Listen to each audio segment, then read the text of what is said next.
Public comment is intended to provide citizens with an opportunity to address council directly. Generally, council will not respond to public comment other than to seek clarification of the matter raised and defer such matter to the city manager for review and resolution. So at this time, we will open up public comment from people inside chamber. Is there? Clock working tonight? Yes, and Chad, we should start the hour clock at this point.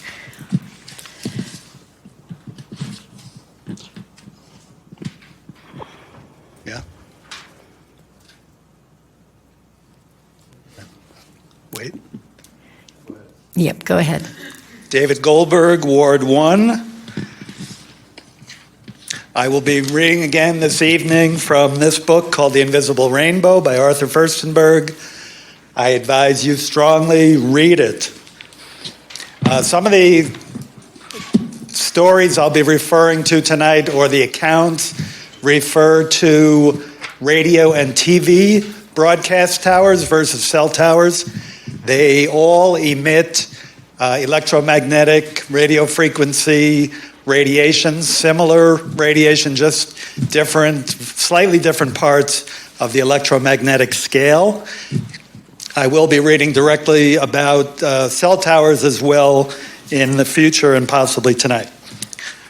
The literature on cell towers and radio towers have yielded consistent results. Living near a transmission tower is carcinogenic. William Morton at Oregon Health University found that living near VHF TV broadcast antennas was a significant risk for leukemia and breast cancer in Portland, Vancouver metropolitan area from 1967 to 1982. In 1986, the Department of Health of the state of Hawaii found that residents of Honolulu who lived in census tracts that had one or more broadcast towers had a 43% increased risk for all types of cancer. In 1996, Bruce Hocking, an occupational physician in Melbourne, analyzed the childhood cancer incidence for 9 Australian municipalities in relation to a group of 3 high-power television towers. Children who lived closer than 4 kilometers to the towers were almost 2.5 times more likely to die of leukemia as children in more distant cities. In 1997, Helen Dolk and her colleagues found high rates of adult leukemia, bladder cancer, and skin melanoma near the Sutton Coldfield Tower at the northern edge of Birmingham. When Dolk expanded her study to include 20 high-power transmission towers throughout Great Britain, she found that, in general, the closer you lived to a tower, the more likely you were to have leukemia. I don't read you these stories or these accounts to scare you or to scare anybody in the listening audience, more so just for people to really be aware of these effects and that we have to do things to keep our citizens safe, not fear. All right. Thank you, David. I don't see any lights on. Is there additional public comment from people inside chambers?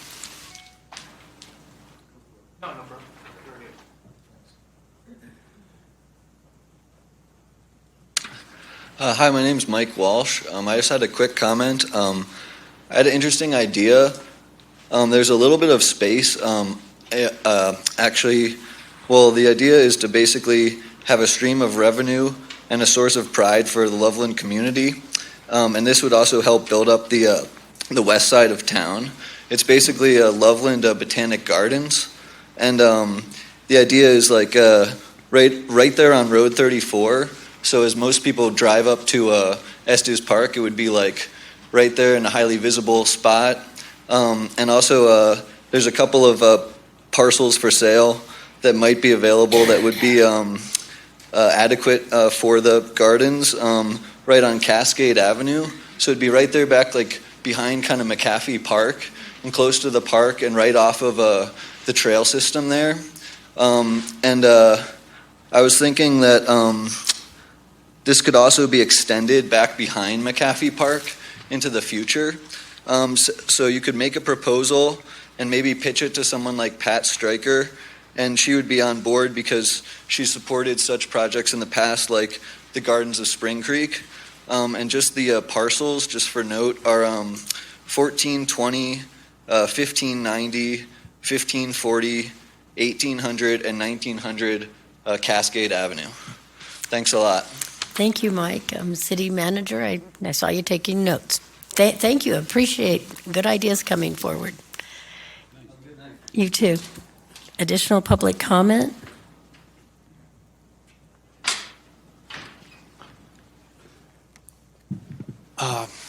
My name is Michael Warnock. I own Loveland Tree Company. I do not know what ward I'm in, but I've lived in the city for about 30 years.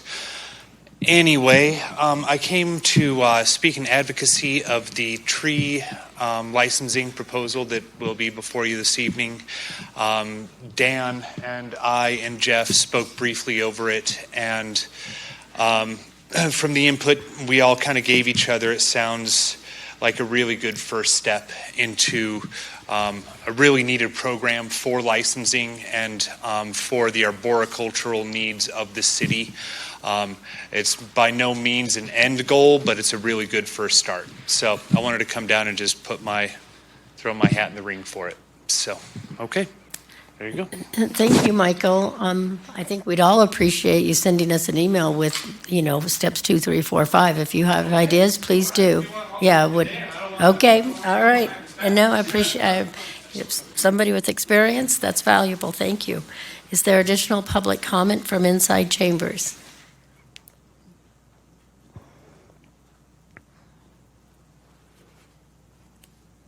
Olivia Lowe, Ward 2. I'm here because I care about this community. The question is, why are you here? And I promise you, I am not trying to be sarcastic.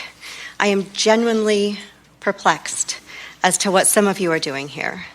The position of city councilor is meant to be held by a civil servant, someone who cares deeply about our town and the people in it.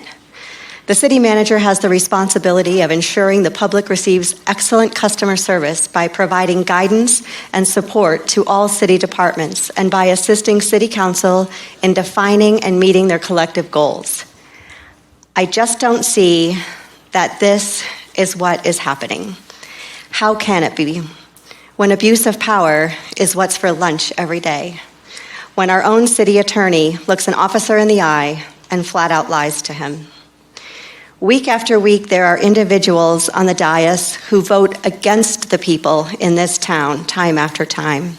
You vote against our health, our livelihoods, our ability to afford housing. You gaslight this community, voting instead for your own personal interests and the interests of your friends with deep pockets. When you run consulting businesses on the side and use your position as counselor to get friends and associates sweetheart deals with the city, rather than focusing on bettering the lives of those of us who live here, I have to ask, who are you serving? Are you not tired of getting yelled at week after week? Your decisions are often disappointing and infuriating, and it is all because, I believe, you are simply in the wrong job. Your agenda here is in direct conflict with the job description of a civil servant because you are sitting here with the wrong why. The why in the question, why are you here? If you truly had the heart of a civil servant, then doing the right thing would not be that difficult or contrary to your nature. So please, step out of public service where your actions repeatedly hurt the public and stay in the world of business where you belong. Stay in your lane. Thank you. Thank you, Olivia. Is there additional public comment?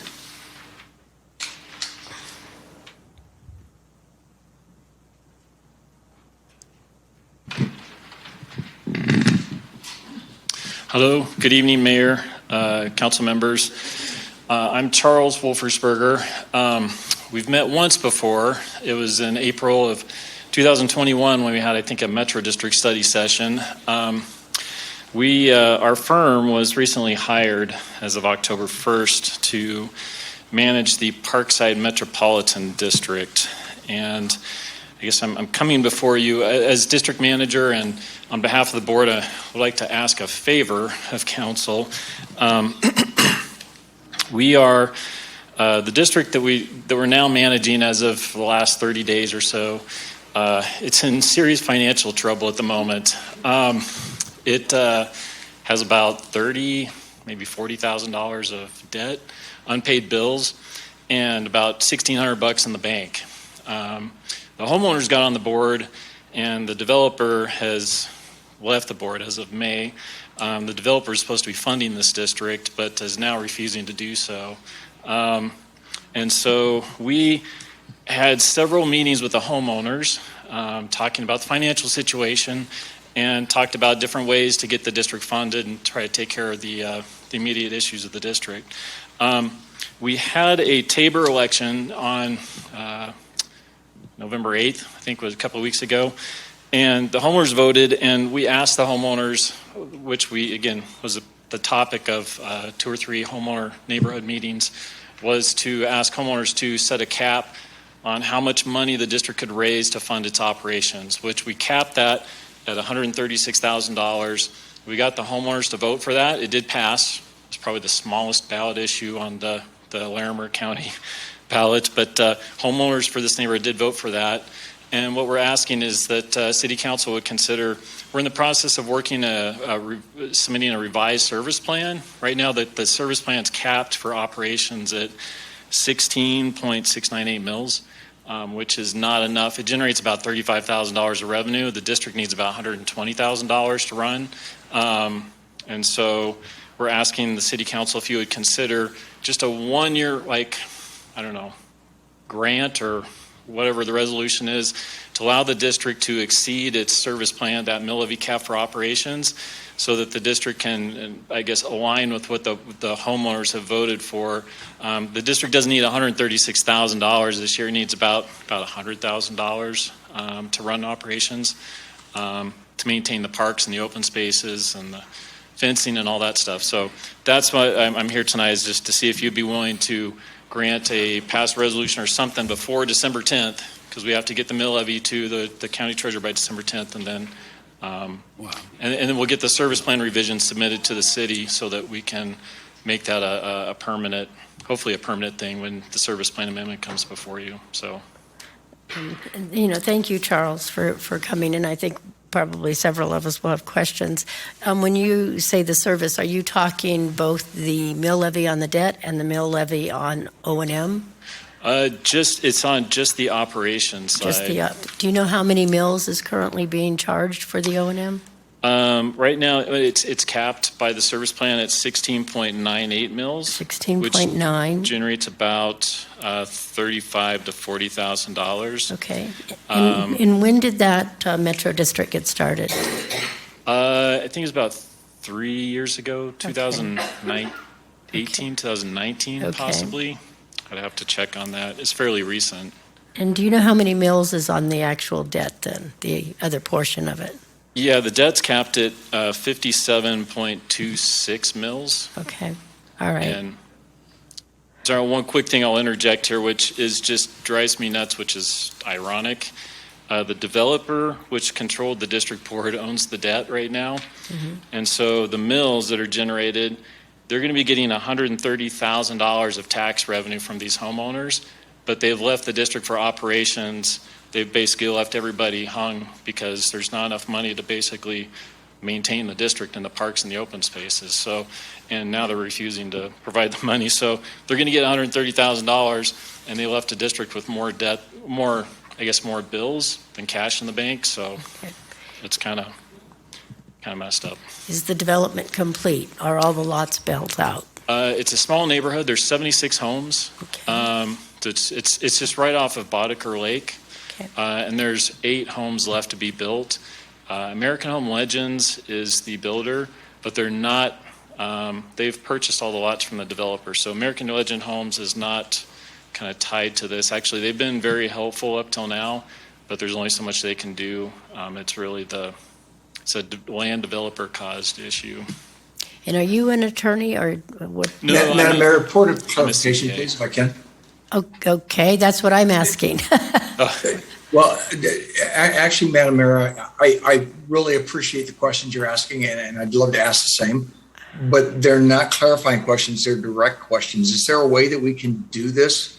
Because a clarifying question should be something that's clarifying something that the speaker said, and you're asking more direct questions on. I'm just trying to. I want the same answers you do, but I'd like to make sure we follow the rules that we have. Yeah, and I'm trying to understand the debt and the O&M cost. Where is the money going? So, but thank you for your point of clarification there. Councilor Olson, please. Yep. Thank you. Who have you talked with in the city regarding this? Ron Lay is one person I've talked with about this. He's been helpful. Have you talked with There's- development services? Well, let me rephrase it.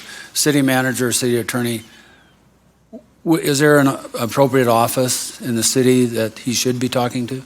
Because I'm not sure finance is the right one. Thank you, Councilor Olson. Yeah, please Okay. go ahead.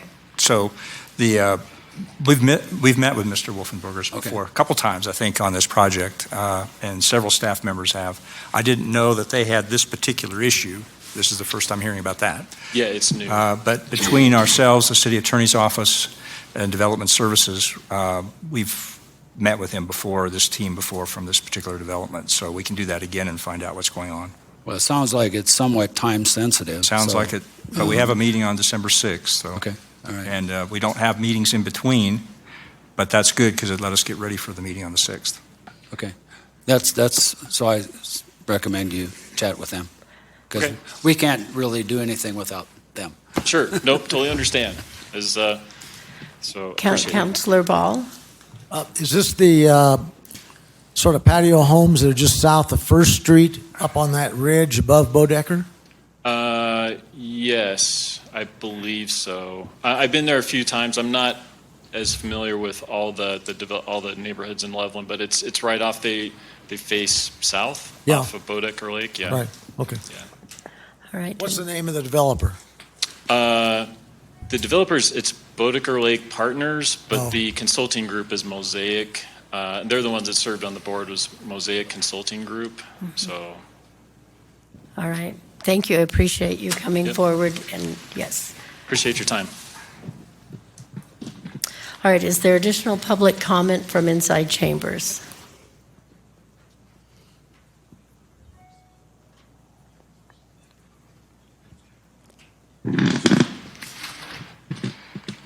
Erin Black, Loveland. This is directed to City Attorney Garcia. You answered Foley's question at the last time I spoke at public comment, and you said that I misrepresented the diversion agreement. That was a lie, Councilor Foley. I did not misrepresent the diversion agreement. And according to our district attorney, to enter into a diversion agreement, a defendant must be willing to acknowledge responsibility for their offense. So that was not being honest with council or the public. Also, you had written correspondence with the DA, and where the DA confirmed that after a complete investigation and thorough review, it was clear the statutory elements of harassment pursuant to CRS 18.9.111 were met. Garcia then misled and downplayed this information when he emailed all of you and stated, Adams entered a diversion agreement to satisfy any concerns, and we can move attention to the business of the city of Loveland.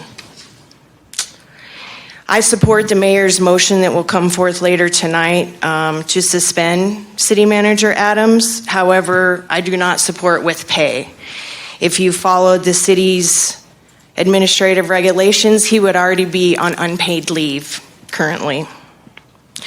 Fogel, Olson, and Overcash in interviews with the Larimer County Sheriff's Office stated that Ms. Lynn has a history of making accusations at city council meetings and that she is a constant harassment and obsessed with this. However, she has not been charged with the crime of harassment. Our city manager has. And yet, many counselors up here will not accept that fact. And they want to gaslight the public into thinking we aren't witnessing what we're witnessing, and it's not working. We can see that you're protecting your golfing buddy. And I know that must be difficult. Overcash, you were asked in that Larimer County interview with the sheriff's office if you knew of any of Miss Lynn's accusations that had ever been substantiated, and you said no. But you are aware of 2 cases, Lynn versus the city of Loveland, that the courts ruled in her favor. One was in 2016 regarding past council member Schaefer, and one was this last year regarding the Koopman employee files. So either you have a terrible memory or you're also lying to an officer conducting an investigation. Further, let's remember that this harassment incident happened right after the city of Loveland lost another court case regarding records releases. Aaron, and I'm sorry, but your time is up. One last sentence, please. It's been proven that the city of Loveland habitually does not follow the laws and its own policies. Enough is enough. I have a question, please. Clarification? Aaron, the city won that lawsuit. They did not lose that lawsuit, the one that you're referring to. I disagree. That wasn't a clarifying question. But, all right. Is there additional public comment from anybody in chambers?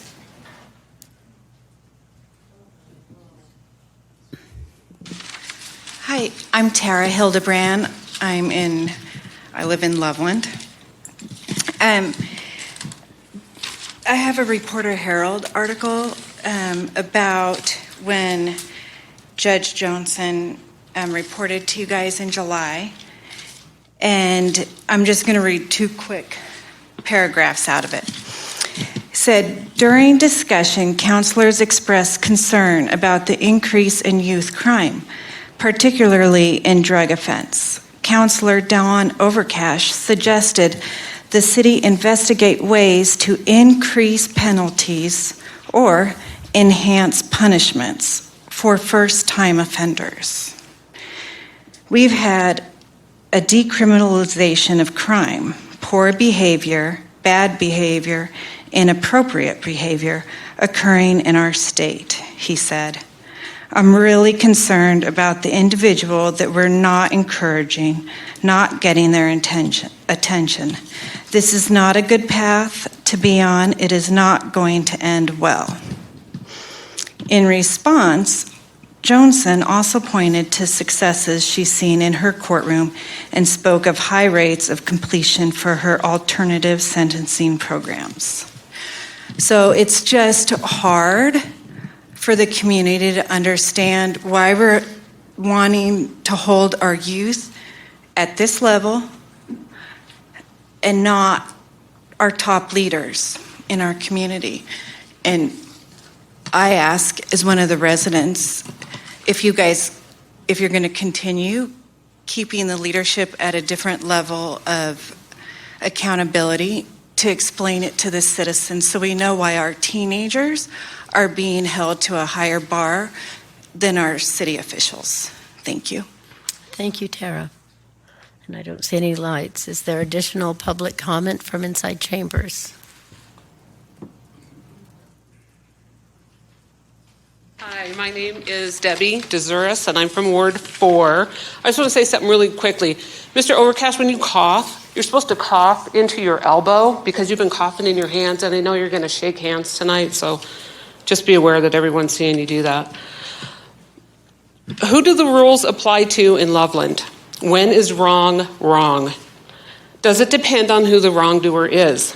Based on the examples we have been shown, Tyser, Metzler, Koopman, Steve Adams, why should we believe there aren't 2 sets of rules in Loveland, the haves and the have-nots? Who you go to church with and break bread with and make deals with should not excuse abuses, but it does here over and over again. Call your inaction tonight, whatever helps you sleep at night. But Loveland's reputation is near collapse, and you all are to blame. You, all of you. Loveland deserves better than this. Not another lawsuit, another video, more denials, more lies, more name-calling, and dehumanizing people who want this to just stop. We just want it to stop. This isn't my behavior. Or it isn't, the problem isn't that I'm speaking out. It is your actions. It's by your actions that I am here. Own it, fix it, or get out. Thank you. Thank you, Deb. Is there additional public comment from inside chambers? Madam Mayor, while we have a lull, if I can for just a second. Okay. Councilor Fogel reached out to me and let you know that he's currently listening to council.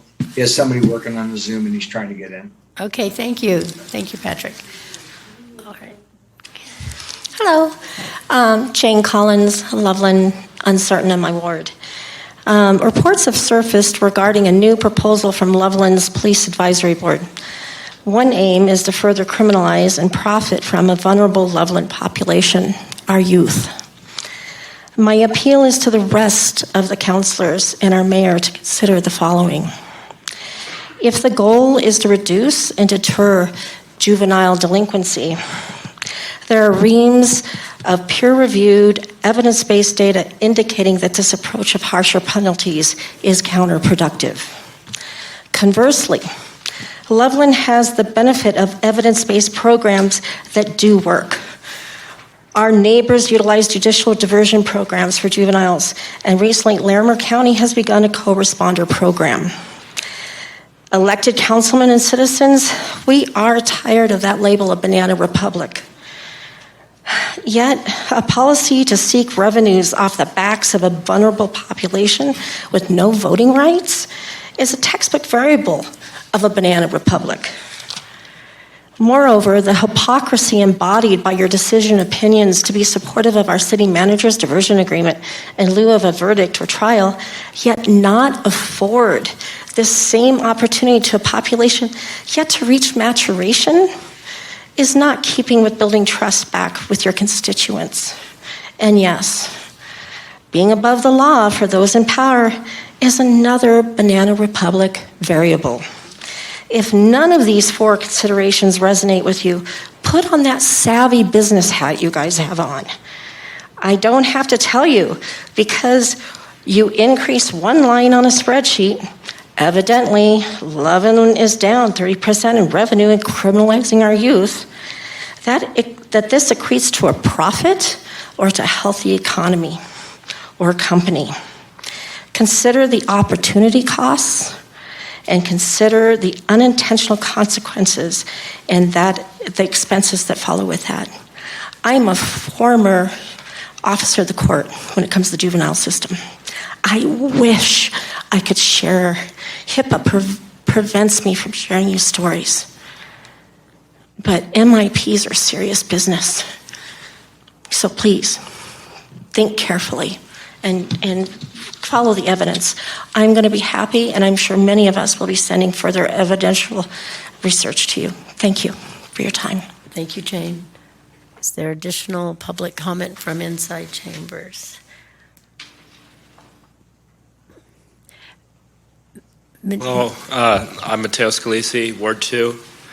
I'd like to talk about the decision, or the coming decision, to talk about increasing the max youth fine. Mateo, I'm going to interrupt you just for a second. If your entire comment is going to be about the item 7.1, I need you to wait for that item to come up. If you have other commentary to make, and I know we kind of diverted there because I wasn't sure where we were going. By the way, Mateo is part of our Youth Advisory Commission, and we also have Chance in the audience tonight. So thank you both for being here. Appreciate it. Sorry, Mateo. Is there additional public comment from inside chambers?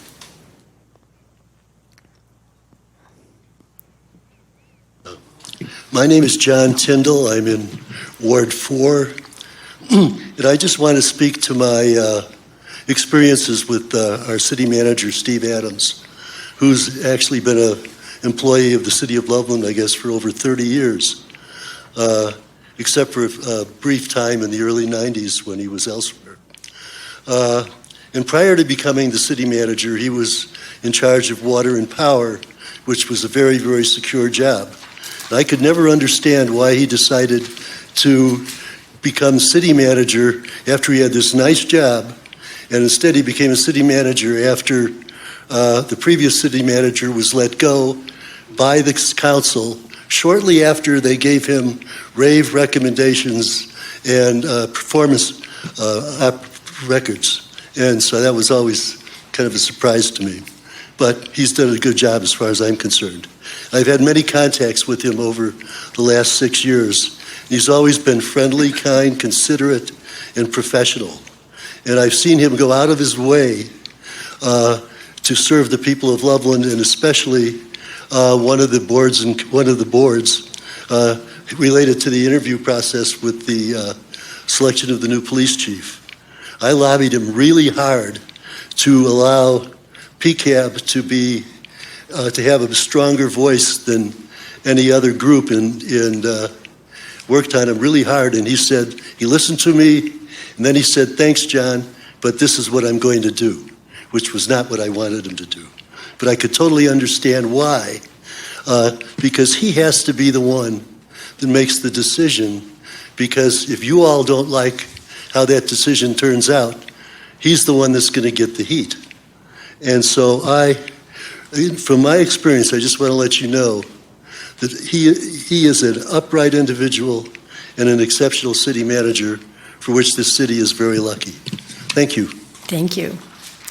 John, is there additional public comment from inside chambers?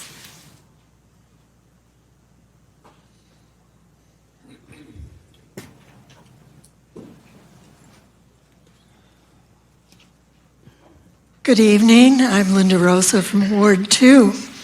I wish to speak tonight about the criminal charge against our city manager, Steve Adams. The subject that will be raised by the mayor later this meeting is entirely justified for the following reasons.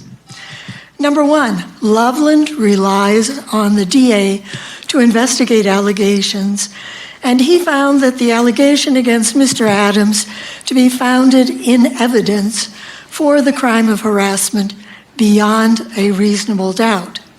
If it was not a legitimate allegation, he had the legal obligation not to charge Mr. Adams, but he did.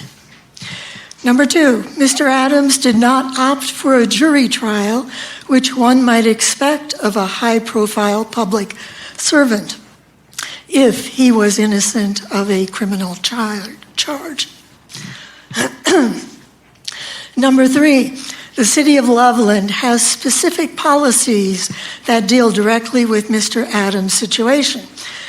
These policies make clear that such situations do not require formal recognition of guilt by jury or by plea. Number four, like the Karen Gardner case, the film of Mr. Adams is damning. And five, Mr. Adams is not penitent. Mr. Adams knew that he was risking his job. The council needs to make clear that he did risk his job. Now, why is this a particularly serious criminal charge of harassment? Is because Mr. Adams is our highest ranking public servant. For a city manager to intimidate a citizen physically is a high crime with enduring effects on the community. What citizen can now be in Mr. Adams' presence and not think that this fellow is potentially dangerous? For all these reasons, Mr. Adams needs to go. Thank you for your time. Thank you, Linda. Is there additional public comment from inside chambers?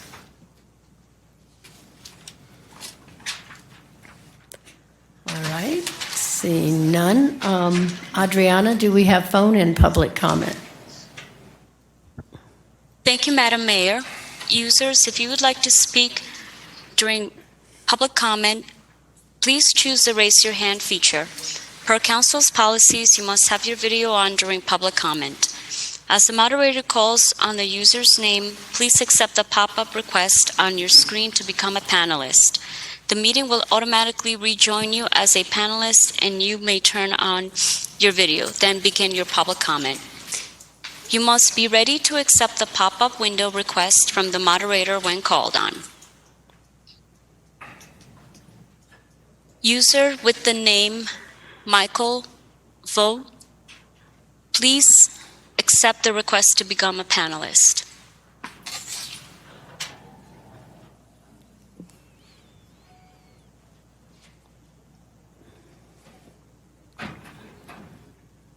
Michael, please turn on your video and begin your public comment.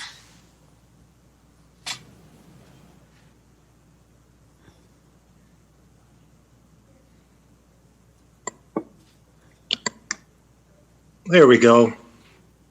Hello, everyone. Can you hear me? Yes, we can, Michael. Wonderful. Michael Vogt, Larimer County. Last April, I told council not only did Steve Adams hit a journalist, he lied to the cops about it. So my comment tonight is a video.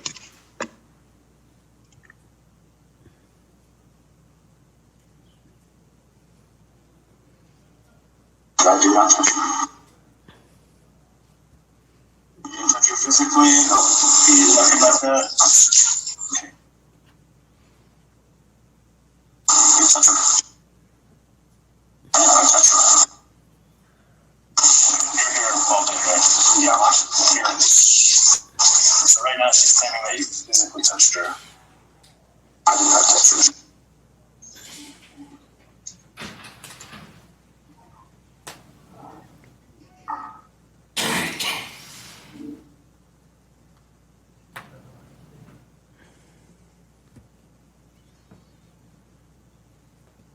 I did not touch her.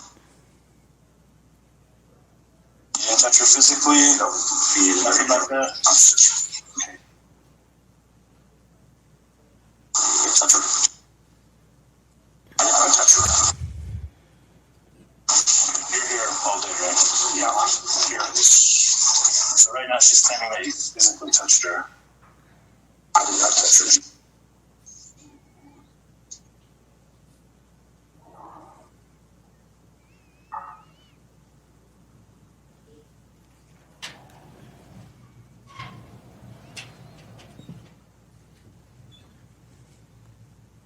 I did not touch her. Yep. You didn't touch her physically? No. You didn't touch her. Thank you.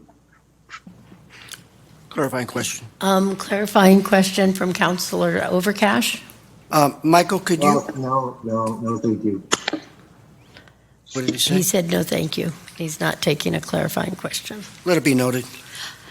All right. Is there additional phone-in public comment? Thank you, Madam Mayor. User by the name Jessica Schneider, please accept the request to become a panelist.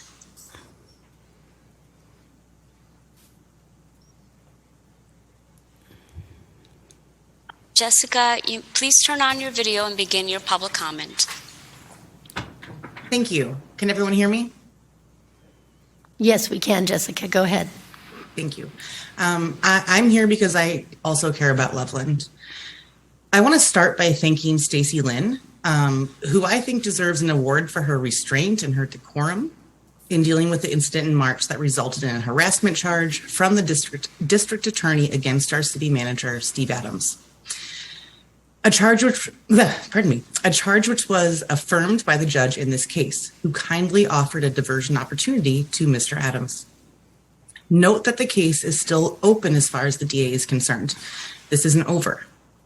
But more than that, I want to thank Ms. Lynn for speaking up about what happened to her. If you've listened to the recorded interviews on her Facebook page, and I recommend that you do, this requires courage. Um, and if you do that, you will, you'll hear from many of the people sitting on the dais right now, negative commentary about her. She is dismissed as not a real journalist.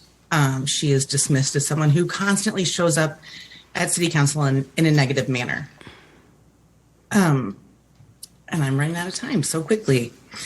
I want to remind everyone in the meeting today that smearing a person's character is a common behavior amongst abusive people when they are accused of bad and/or criminal behavior. The City of Loveland and our resident-funded Office of Community Engagement could have informed the public about what had happened and what that might mean for them. What feelings might women, and particularly female staff, have about their own safety? Was that assured? Was there any outreach? No. The majority of you sitting on the dais right now have shown by your actions or inaction that you would prefer to spend your energy obfuscating the issue, lying, minimizing the event, and screwing with the narrative to protect Steve Adams. So I need to ask you why you believe Steve Adams, the perpetrator, needed your representation and energy more than the victim in this case, and the many people in our community who are wondering what is going on. I will remind everyone listening that it does not matter what you think of Stacy Lynn or what you have heard. It doesn't matter whether you call it a bump, an assault, or criminal harassment, which is what the DA called it, for the record. What matters is that a crime was committed, a diversionary sentence was issued, and rather than address that major problem, the majority of those on the dais decided to deny, attack, and reverse the role of victim and offender in this situation. All right, I'm skipping ahead. Why can't you just do your jobs for us without beating people up in word and action? It's enough. As a resident, I am tired of my tax dollars going to pay for an apparent commitment to ineptitude and protection of violent abusers that has resulted in so many lawsuits and so much pain. Please, we deserve better, and you can start now by relieving Steve Adams of his duties. Thank you, sincerely. Thank you, Jessica. Adriana, do we have additional phone-in public comment? Thank you, Madam Mayor. User by the name Rosalind Pistilli, please accept the request to become a panelist.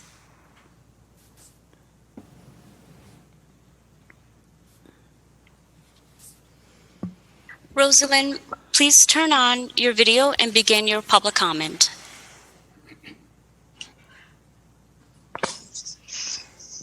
Hello? We can hear you and see you. Okay, perfect.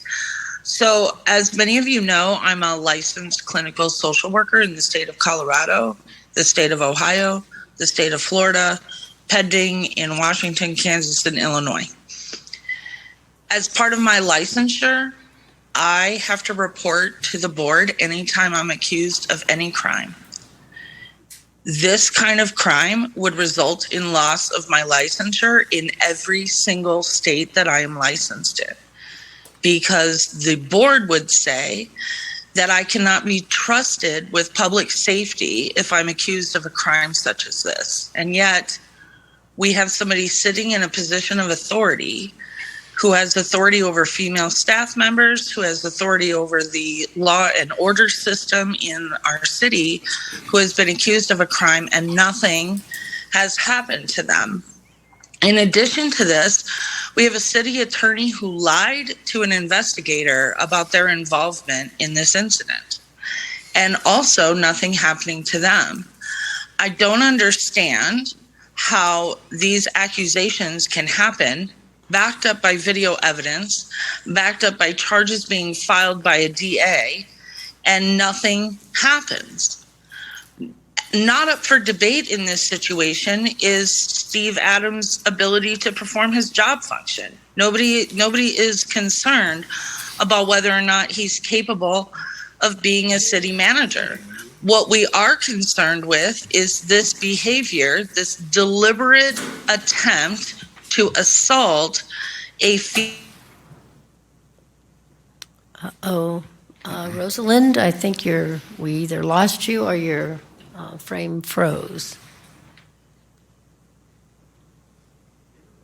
Yeah, we'll give her a second to reconnect.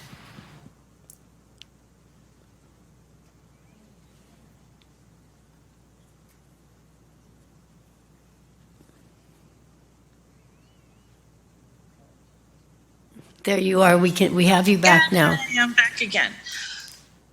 So my point is that, you know, we've had a parade of people come in to talk about what a great city manager Steve Adams has been.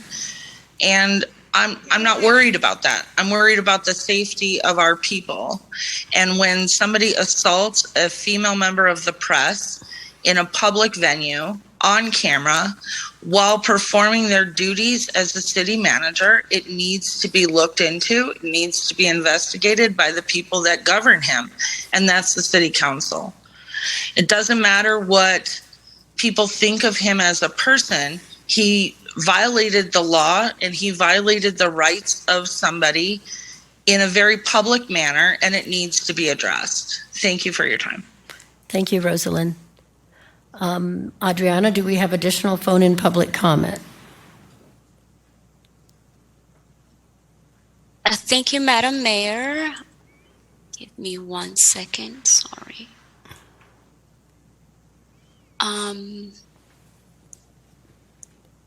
We currently don't have any more raised hands. All right. Thank you. We'll close public comment. Moving on to new business from council. This is an opportunity for council members to introduce new business to discuss at this time or on a future city council agenda. Madam Mayor, could you restate that? Did you say there's 8? Oh. But I heard Fogel vote, so that would have made it 9. Oh, he did. I'm sorry. I didn't hear him. I didn't know he was online. Okay, so we believe that Councilor Fogel voted. All right. Okay. So we will please make a notation that all 9 council members voted in favor. Thank you. And thank you, Councilor Foley, for pointing that out. New business from council. This is Excuse me, Madam Mayor. I call for a point of information. Okay, point of information. I would like, in light of the topic that's being presented before us, I would like to incur of the city attorney and gain his advice as to whether or not this is the topic that we should be discussing at this point in time in this manner, in light that we've already identified a date for performance review and executive session to handle personnel issues. That's really not a point of information. I am asking for his opinion if it is in the best interest of the citizens of Loveland and city council and city staff, excuse me, to be discussing this motion at this point in time. That's the legal point of information. All right. Thank you. Go ahead, city attorney. So, Madam Mayor, I would advise that council not engage in any discussion that attempts to apply the presumed facts of the incident alleged by Stacy Lynn to the city's policies or any law for 3 reasons. First, discussion may create liability. Ms. Lynn has filed a notice of intent to sue the city, and any statements made by members of council, whether intentional or unintentional, that could be perceived as critical of Mr. Adams or the city will be used by Ms. Lynn against the city in her lawsuit. Second, the city has designated a time to discuss the matter. The city manager's performance evaluation is scheduled this year, and council will have an opportunity to address the claims during the evaluation with the assistance of the HR director, the city attorney, and outside professional resources, if needed. Third, the city manager is entitled to have his performance review conducted in an executive session, which may involve the application of policies personal to him. The Open Meetings Law recognizes that personnel matters have a component of privacy held by all employees and provides for in such sessions. Council has not called for an executive session this evening, so it would be inappropriate to discuss it. Thank you, city attorney. That sounds like something you had prepared ahead of time. Is that correct? Yeah. Is that correct? Madam Mayor, will you tell the gallery?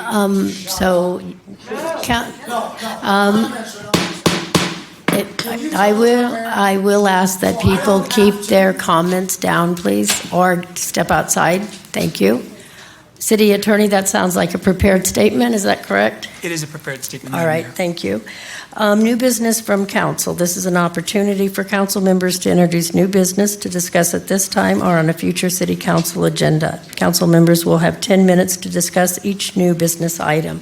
So, Chad, we want to start our clock there. So this is my item for discussion, and I think everything that I have is already public record, so I don't think there's anything that hasn't been out in the public already.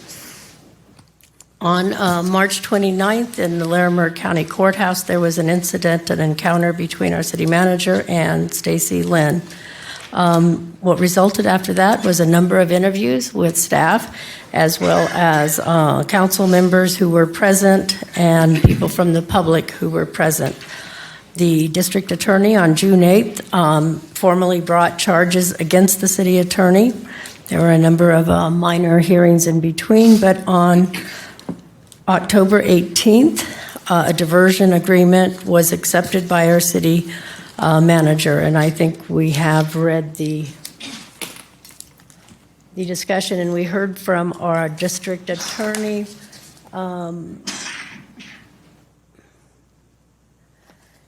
That they would be obligated to believe they could prove beyond a reasonable doubt, or they would not bring charges. So, per the district attorney, they believed that they could prove this case. On the evening of October 18th, the DA came before council giving us an update, and he explained diversion agreements, that there's an essence of accountability, that people are allowed to make amends, it takes up less court time. And so basically that's a diversion agreement. If people complete their diversion agreement, in this case, 50 hours of community service with a nonprofit and taking a course on, I believe it's conflict resolution. If those are successfully completed before February 8th, I believe it is, then the charges would be dismissed and the record expunged. Councilor Sampson asked for a motion to add that item to a special meeting on October 25th. That failed to get the support. Several people commented that they wanted to take care of this item, discussion of the criminal charges and any kind of action by council. They wanted to wait until the regularly scheduled performance review on 11/15. That is tonight. And at the agenda review meeting last week, it was still scheduled for tonight, the performance review and said discussion. So can somebody tell me who removed that from tonight's agenda? Chad, city attorney, how did that get removed?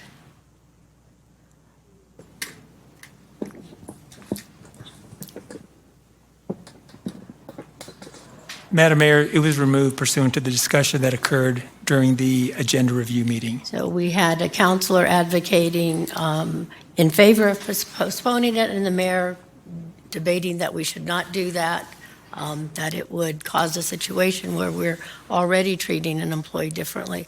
So when I ended that meeting, I was undecided as far as I knew.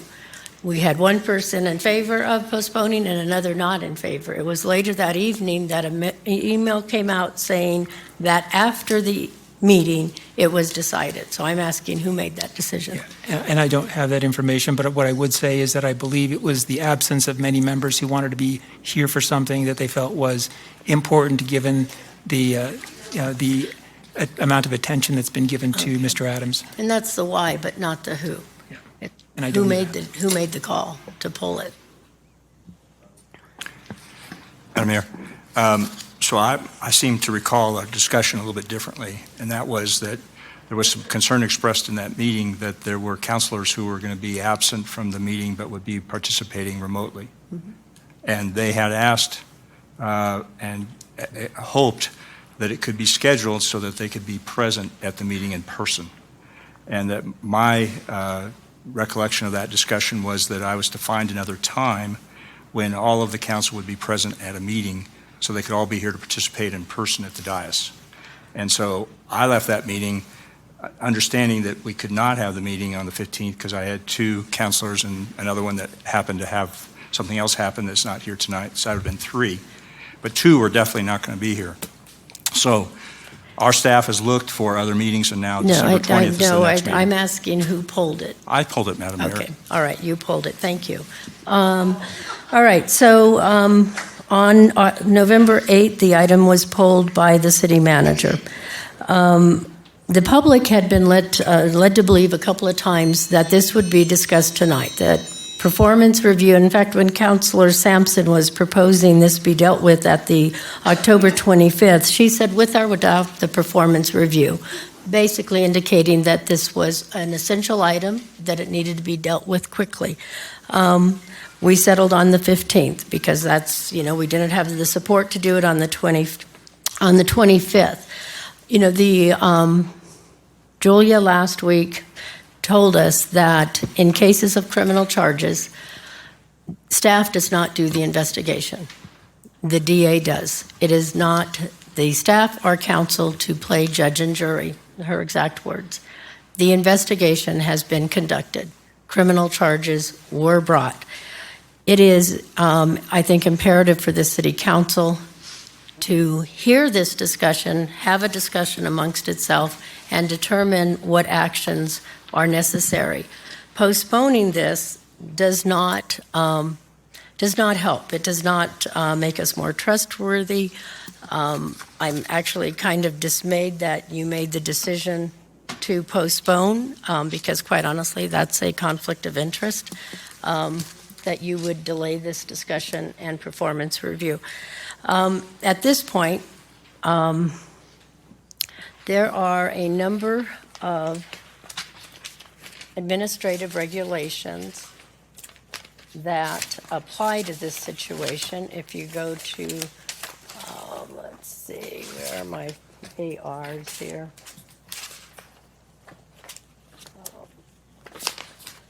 Madam Mayor, if I can. The violence in the workplace, prohibited workplace behaviors, threatening behavior can include but is not limited to such actions as making menacing gestures, nonverbal communications, intending to intimidate, harass, or create fear, attempting to intimidate, harass, frighten others through any direct or veiled threats, inside or outside the workplace, engaging in any behavior while on city time or on property that is intended to intimidate, harass, create fear, or harm another person, irrespective of their position or relationship with the city, when the behavior would interfere with the employee's performance of his or her job, undermine trust in the integrity of the city. So harass is used in a number of places. I think the correct action for this evening, because we are not hearing this as we had intended to hear it, is to suspend City Manager Steve Adams with pay pending the discussion that is due to happen. I believe now it's stated that it will happen on December 20th. So my motion is a motion to suspend City Manager Steve Adams with pay per the city's administrative regulations effective at 5 p.m. on November 18th until such time as City Council meets to discuss the criminal charge stemming from the March 29th, 2022 encounter between Steve Adams and Stacy Lynn, and when City Council determines what, if any, formal actions should be taken. So I am looking for a second on that Madam Mayor, I motion. object to the consideration of the question. Do I have a second on the motion, please? Madam Mayor, I object to the consideration of the question. You are obligated to conduct I am a number looking of steps. for a second on the motion. I have not recognized anyone at this point. Madam Mayor, I do not need to be I'm recognized when I call for a consideration of the question. Robert's Rules of Orders. So there is no second on the motion. Seeing no second on the motion, I will move that. Madam Mayor, point of order. You are to recognize a point of objection immediately with no discussion. It is to go to a council vote to either sustain your motion or to not sustain your motion. So you state your point of order. I stated my point of order. I object to the consideration of the question. The question now is if council wishes to vote yes to continue with your motion, or if they vote no, it is over. My motion failed, so. This was made before your motion failed, Mayor Marsh. This was made immediately as required. I did not hear a point of order until, I don't know at what point. You don't need to hear the point of order, Mayor Marsh. Yes, actually, I The do. objection to consideration of the question, look it up. Councilor Overcash, I do have to hear a point of order, which is what stops the meeting. That motion having failed, I do a motion to schedule a special meeting on November 29th to hear this item. Do I have a second on that motion? I second. All right, so we have a motion and a second to call for a special meeting on November 29th to hear for council to discuss the criminal charges and if any action should be taken with the city manager. So that is the motion and the second. Councilor Sampson? So currently there's not a meeting scheduled for that night, is that correct? That's the fifth correct. Tuesday? It's the fifth Tuesday. Okay, and so would this be the only item on that agenda? Yes. And at present, this, the review comes up, we're talking about the 20th of December is what it had been moved to, is that correct? That's my understanding, December 20th. Okay. Okay, so this would just bump it up like 2 weeks. About 3, I think, closer to 3 weeks, maybe 4. Yeah. Yes, I guess it's 3 weeks. It's 3 weeks. Yeah, 3 weeks. Okay. And it ensures that we have the discussion, because if our time runs over on December 20th, this could well get bumped again. Right. Is there a meeting on December 27th? There is not, right? There's no meeting on the 22nd because it's Thanksgiving week. There's no meeting currently on the 29th because it's the fifth Tuesday. The next meeting would be the first Tuesday in December. Therefore, I'm asking for a special meeting on November 29th. Okay, and I just was curious, is there a meeting on December 27th? That's the fourth Tuesday of December. No, no. Okay, I didn't think so. Okay, thank you. All right. Any other discussion? Councilor Olson, your light is on? No, I'm just waiting. Okay, all right. I got it. Okay, yes, please. What do we have it on the 29th? Is that the review? That would be to discuss the criminal charges and what action So council not said, the- not the not the review. performance review. It's that one item only. All right, any other clarifying questions, any other comment? Roll call on the motion to call a special meeting to discuss the criminal charges for November 29th, 2022. Motion, roll call, please. Olson? No. Ball? No. Foley? No. Sampson? Yes. Overcash? No. Vogel? No. McFall? Yes. Marsh? Yes.